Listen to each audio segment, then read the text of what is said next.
تو عبداللہ ابن عمر کہنے لگے یہ میں نے اپنے پاس سے نہیں کہا، یہ میں نے نبی پاک سے سنا ہوا ہے۔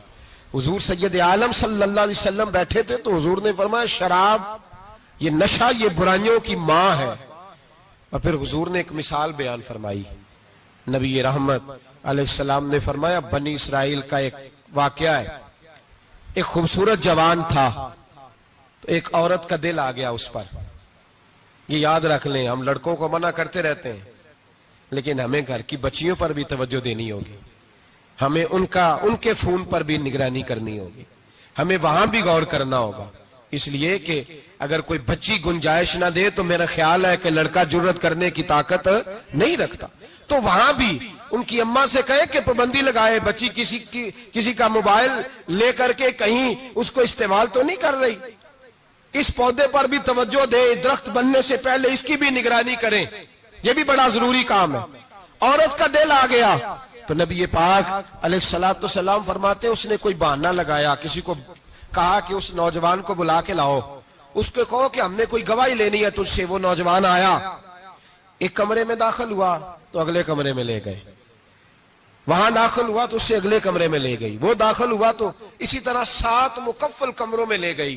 میرے کریم رسول میرے محبوب پاک علیہ السلام فرماتے ہیں، صحابہ کو سمجھا رہے ہیں میٹھے لب و لہجے میں، فرماتے ہیں جب سب سے پچھلے کمرے میں لے گئی تو ایک لڑکا بندھا ہوا تھا وہاں رسیوں سے، شراب کا پیالہ پڑا ہوا تھا۔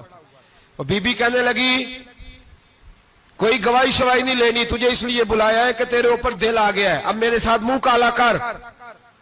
تو وہ جوان کہنے لگا نہیں، میں نے اپنے نفس کو پاک رکھا ہوا ہے، میری نظر بھی پاک ہے، دل بھی پاک ہے، اور اس کی برکت یہ ہے کہ رب نے میری روح کو بھی پاک رکھا ہوا ہے، تو میں یہ حرکت نہیں کر سکتا۔ پاک لوگ پلید کاموں کی جانب توجہ نہیں کرتے، میں یہ حرکت نہیں کر سکتا۔ اقبال نے اپنے بیٹے کو دعا دی تھی، اس نے کہا تھا حیا باقی نہیں ہے زمانے کی آنکھ میں، خدا کرے کہ رہے تیری جوانی بے داغ، خدا کرے کہ رہے تیری جوانی بے داغ۔ کہا میرے ساتھ منہ کالا کر، اس نے کہا میں نہیں کرتا۔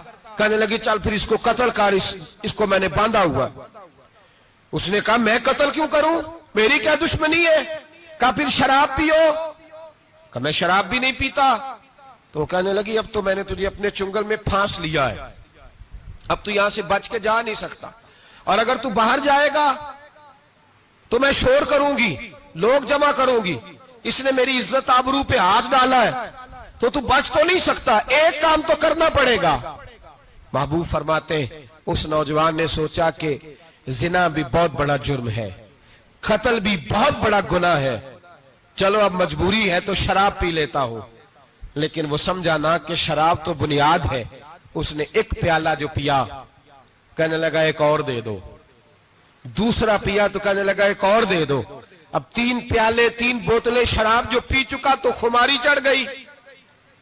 اب اس عورت کے قریب جانے لگا کہ میں تیرے ساتھ زنا کروں گا، اس نے کہا جب تک میں قریب نہیں آنے دوں گی جب تک تو اسے قتل نہ کرے۔ اس نے اسے قتل بھی کیا، زنا بھی کیا۔ تو محبوب فرمانے لگے یہ قتل اور زنا جو ہوا ہے تو یہ شراب کی وجہ سے ہوا ہے، گویا شراب وہ جرم ہے جو قتل بھی